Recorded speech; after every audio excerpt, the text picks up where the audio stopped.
Hey, what's going on? It's your boy BT, and I came here to talk some boxing with the thousands of True School Sports subscribers. Now, word to my brethren in Germany. Shout out to Germany.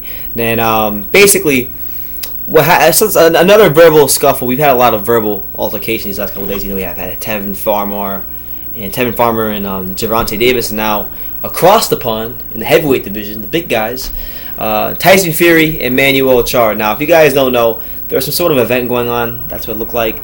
And Manuel Charr was walking around with his team, I guess, and he spotted Tyson Fury out. And he went up to him and said, "Hey, Tyson Fury, I want to fight you for the WBA heavyweight title." Tyson Fury said with no hesitation, he said, "Hey, look, when I come back, I'll fight you, no problem." And then got into his face, and there's a bit of pushing and shoving going on, and that's kind of what it was. But my overall thoughts on that is,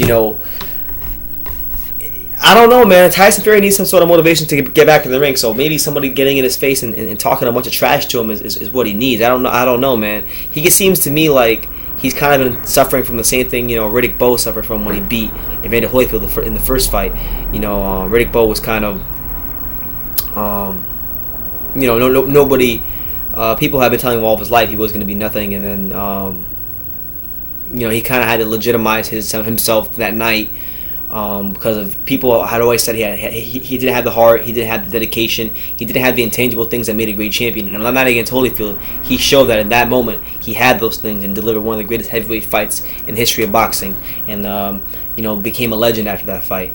Tyson Fury, on the other hand, he fought a guy in Vladimir Klitschko, who was the longest reigning heavyweight champion since Larry Holmes, and very few people were picking him to win that fight. And he went in there and he shocked the world, and he beat an all-time great heavyweight, and became the lineal heavyweight champion, something that very few men, maybe less than 50 guys or 50 men that have walked this earth can claim they've done. It's a very exclusive club of fighters, being lineal heavyweight champion. And he hasn't fought since then. He's ballooned up in weight, he's had cocaine problems, and a whole string of things. So I'm hoping, man, Tyson Fury is someone that I feel is good for boxing, with his personality, with just like his overall what he brings to the table.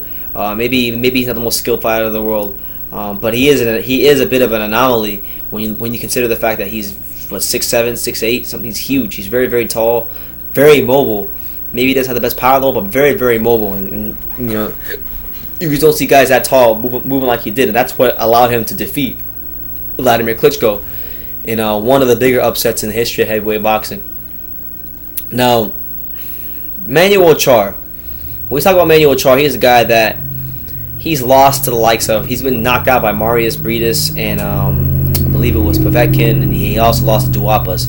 So he's lost. He's proven to be at a certain level. He's never been at the top flight of the heavyweight division, like Tyson Fury has. But he has beaten guys like Kevin Johnson, and he has beaten guys like who was the other guy? He beat Kevin Johnson and Alex Leopai. So clearly he's at a certain level of the division, but. Getting anything like Fury will put him in a good position if he should get it.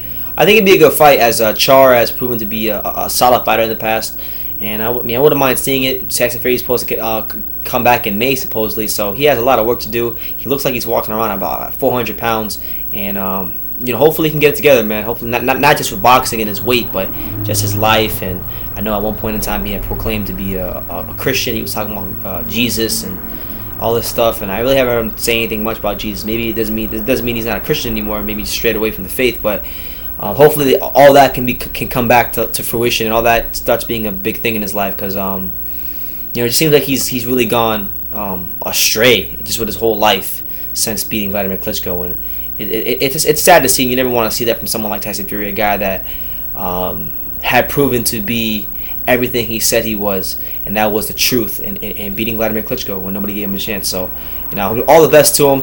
Hopefully this fight happens in May, and best of luck to both guys. It does happen. Let me know what you guys think. Who do you think wins, and do you guys think Tyson Fury can still get it done at the top level of boxing? I want to see him regain just some of the form from the Klitschko fight. If he can be if he can be like 70% of the guy he was in the Klitschko fight, I think it's better than the heavyweight division.